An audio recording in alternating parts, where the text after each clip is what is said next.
my attempt at some jokes slash stories. So, like, language is kind of a funny thing.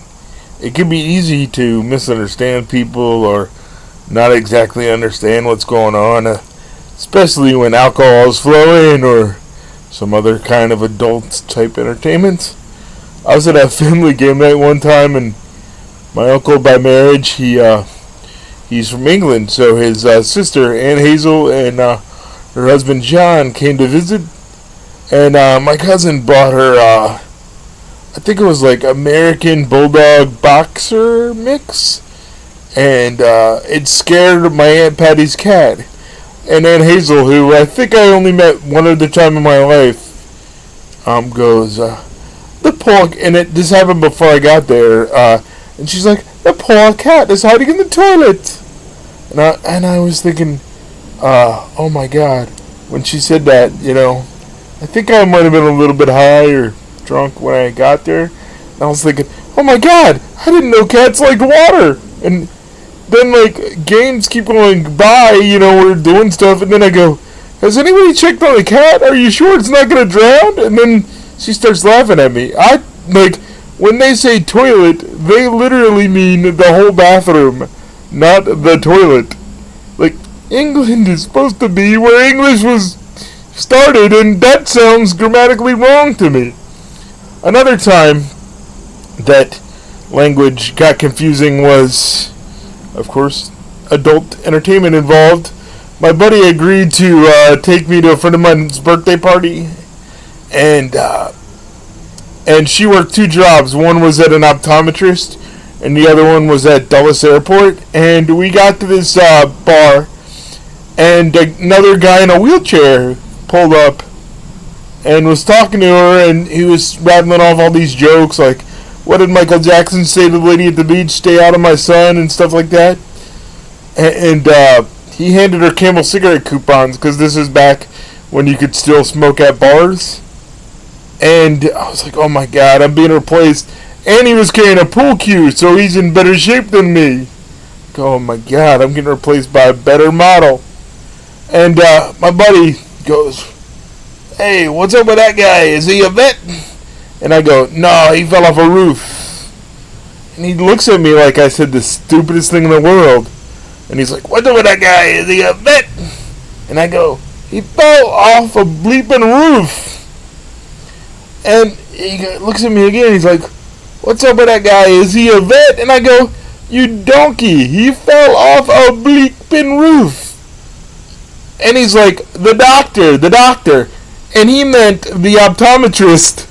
And I go, oh, he's an optometrist. I was so upset and riled up by the guy in the wheelchair. I thought he meant, is that guy like a Vietnam vet? And I'm like, no, he fell off a roof. And he just meant veterinarian. So, and another time, when I was working at Coldwell Banker, this isn't so much a language thing. It's just everybody that got a weekly check, because I was a disability tax credit, so they got more money for having me working there than they had to pay out, so it worked out well for them. But we all had to go to this diversity training, and this one lady got out of it because she's like, I have vertigo. I can't drive all the way to Annandale. And I'm thinking, it takes 4 highly skilled marionettes to get me out of bed and working, like Muppet level puppeteers to puppet me through the day and pretend like I'm actually alive. And you're like getting out of it because you have vertigo? Anyway, so we go to this thing, and it's a freaking Betamax VCR in like 2003. And like they play something that's like offensive, then they pause it, and you have to discuss why you shouldn't say things like that. And so I go back to the office because I had to check in, and I go, I'm gonna have some fun with these old dudes. And I was thinking, I went up to one and I go, Bill, I had to go to diversity training today to learn how to speak better. And I said, what do you think about that, old man? And he's like, oh, that's pretty good. He didn't even get the joke that I was calling him old. Like, and I tried that again. It didn't work with another old guy. So right as I was leaving, the lady who said she couldn't go to diversity training because of her vertigo, I was like, "Hey, Carolyn, how did your yard sale go?" And she said, "It went okay, but everybody always tries to Jew you down." And I'm like, "Oh my God, that's the first thing we went over in diversity training." And she said, "Yard sales?" And I like couldn't stop laughing.